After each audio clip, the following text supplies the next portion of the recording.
But yeah, it was, that stuff was super fun. And I go back to what you were saying earlier. Like we were saying in the car, like it was such a neat time to grow up. The fact that like my kids grew up differently, right? They don't go out as much. My youngest 16, super social, but they do a lot of stuff online too. He's got his crowd. He has his friends that he hangs out with at school and after school, and like we laugh because they'll go to like the Tustin Marketplace and they're like loitering over there. And he's telling me Wait, what are you stories. guys gonna do? They knock down, like, dude, what's go like? Dude, right? They had that. So like That scared me to see all that. they're building apartments. And, but did you see that they moved Barnes and Noble to the district? But it's like a tiny. It's like the size of this office. But it's funny because I saw something on Barnes and Noble that said that that's like their new business model.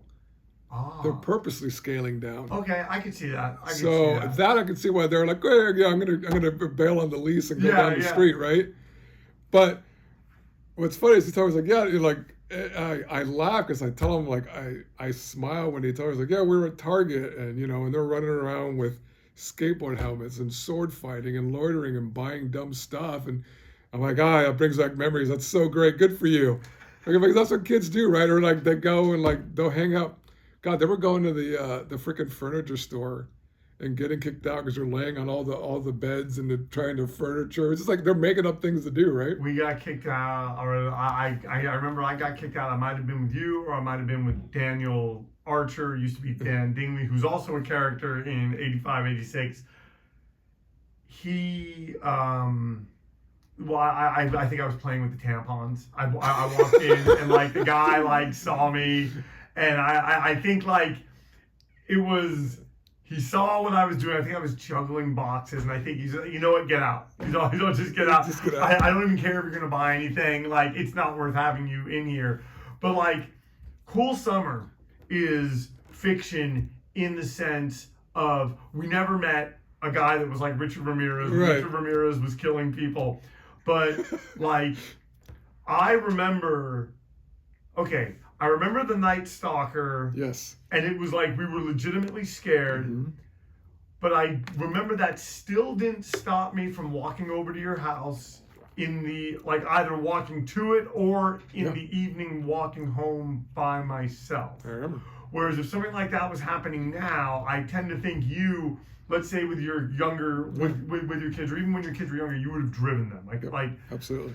But what I tried to capture in Cool Summer is the idea of just wanting to have the experiences, but being young and knowing that you're young, knowing that you're a kid, but like, because there were just times I remember like I would just hear stories from you guys, and none of them, like, I can't really remember them right now, but I just remember stories of you guys doing stuff that sounded like, wow, that's a really adult thing to be doing when you're 12 or 13. Right.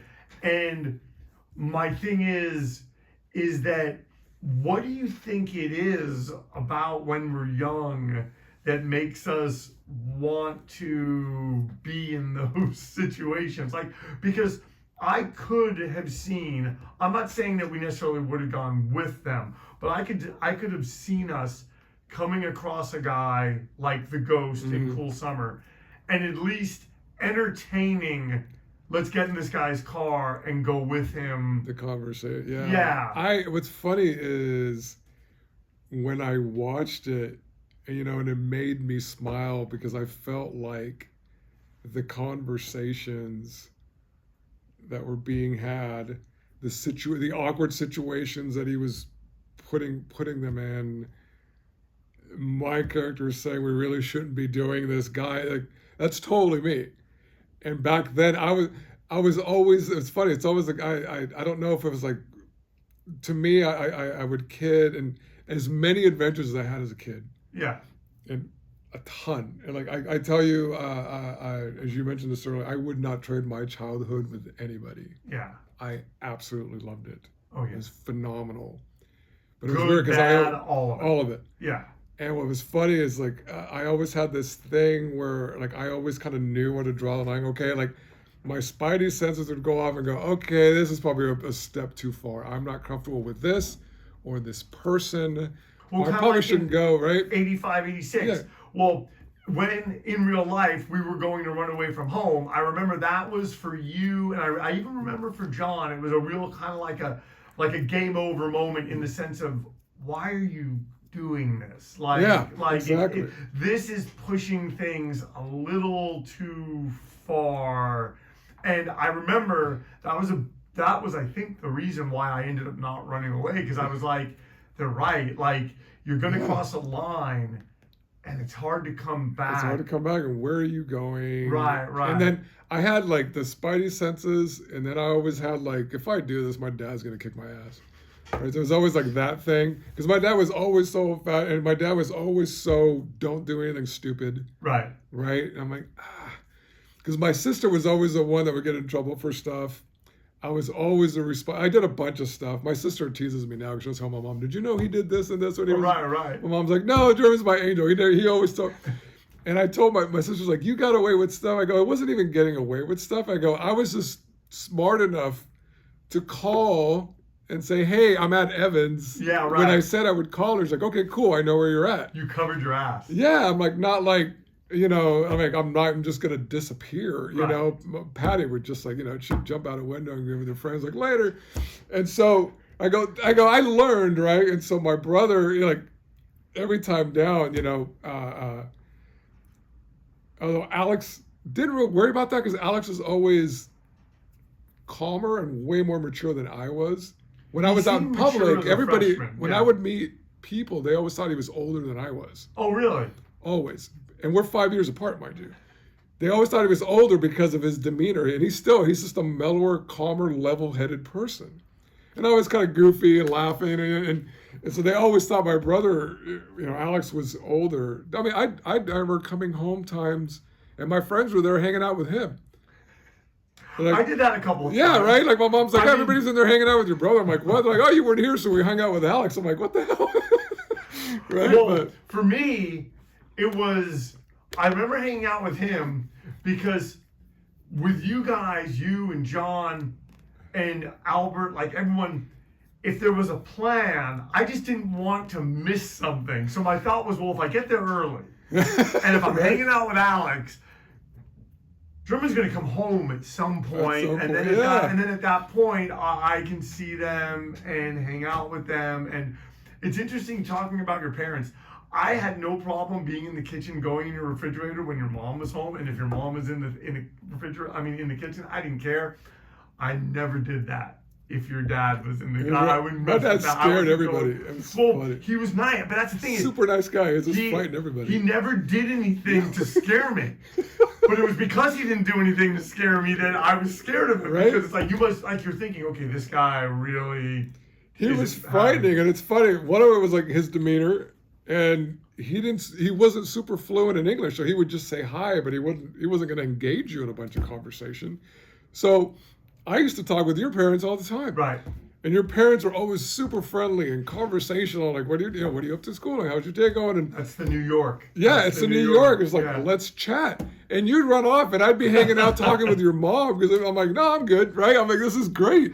My mom would be like, years later, she'd be like, oh yeah, I saw German. He was working. I remember, I think you were like working in a store and you helped her once. Yeah. She was like so impressed. I'm like, well, what do you think? I mean, the guy's known about fashion. I ran into your mom at Nordstrom's once. Yeah. I was shopping and I ran into her. I'm like, oh my God, Miss Jacobs. She like, call me Nancy. I'm like, oh my God. I was like, and I get all these memories, right? And I'm like, it was so neat to see her. And your dad was super nice, but he was kind of the same way. He was mellower, more serious, had a mustache, mellower, right? So it was like, I'm like, no, I get same vibe. I totally get it. Your mom was super funny. Like I'd come home and then, oh my God, I remember the reason, going back to what you said, like, why would we even contemplate getting in a car with someone like the ghost and going to do something? It was because all our parents worked. We were all latchkey kids. Yep. We would, gosh, especially in the summer, right? It was always like, hey, what are you doing? I don't know. What are you doing? Right. Nothing, right? You either got $5 or nothing. and you're just walking, right? And you're sweating, and you're walking to your friend's house, and then you went and you loiter over there. And so, what are we doing here? You're looking for things to eat that they don't have. And then who's the next person? And you walk over there, and next thing you know, you're at the park, you're loitering at 7-Eleven, and you're wandering around. It just becomes this wandering adventure of kids going everywhere. And yeah, you come across, it was funny because you mentioned Fitz too, right? So on this side, we were way safer here, and it's a totally different world, a mile and a half up the road, right? You go down. Well, at least in our minds. In our minds. At least in our minds. You're like, whoa, these people are different. The kids are different, and they must have looked at us and been like, "Hey, those kids are different." But you know what? And I actually have wanted to thank this person. I remember when I first met, he's also a character in 85, 86, Wah Chong, and who I ended up becoming pretty good friends with. Like Ben's brother? Yeah. Oh my God, yeah. I met him at your house, and I guess when I was younger, I had a big mouth. And that's how 85, 86 opens up. Here I am popping off. I pop off with this guy who doesn't know. And he's, rather than like make fun of me, which is what I was used to, he wanted to fight. And I'm like, okay, like that ended up being something, I didn't realize it at the time, but it was years later I realized that was a good lesson to learn. You don't know who you're around. Exactly. Watch your mouth around people that you don't know. But what I found so interesting was I became like, I would give him rides on my bike, and I would like we became like friends. But like it was just a really, you don't realize these things at the time, but it was a really good thing to learn. I agree. And what's interesting is, it was fun because Ben and I, we knew each other, but we were never like, we had like one long conversation towards the end of the first time I did 7th grade, which would be the only time you guys did it. And then we never. I used to talk to him every once in a while, but I would talk more with Wah, because I met Wah through, I think, Marty. Right. And I met him through you. Yeah, exactly. And Wah just lived the next street over, across from 7-Eleven, mind you, before Harbor. Right. Oh, yeah. Remember? Yeah. And I drove him there, and then I remember I followed him into the house. I didn't take my shoes off because I wasn't thinking. All of a sudden, all these people start yelling. Wah looks at me and goes, "Dude, you need to take off your shoes." Exactly. Like, okay. And he was older. And one year, but he seemed like he lot seemed older. Way older, like, right? He had like a totally different life experience, rougher. He was tougher. All this stuff. All of it. All those guys, Locke, Wall. Oh yeah. All of those dudes. And what was interesting was like, and I'm like, oh God, because I was like kind of scared of him. I was like, God, this guy would totally kick my ass, right? See, if you were scared of him, I was. Yeah, I was like, but then I got to know him, and he was like, if anybody ever messed with you, like, he would end them, right? And he was like it's right, when you go from like being scared of somebody, like, oh, this is a really cool guy.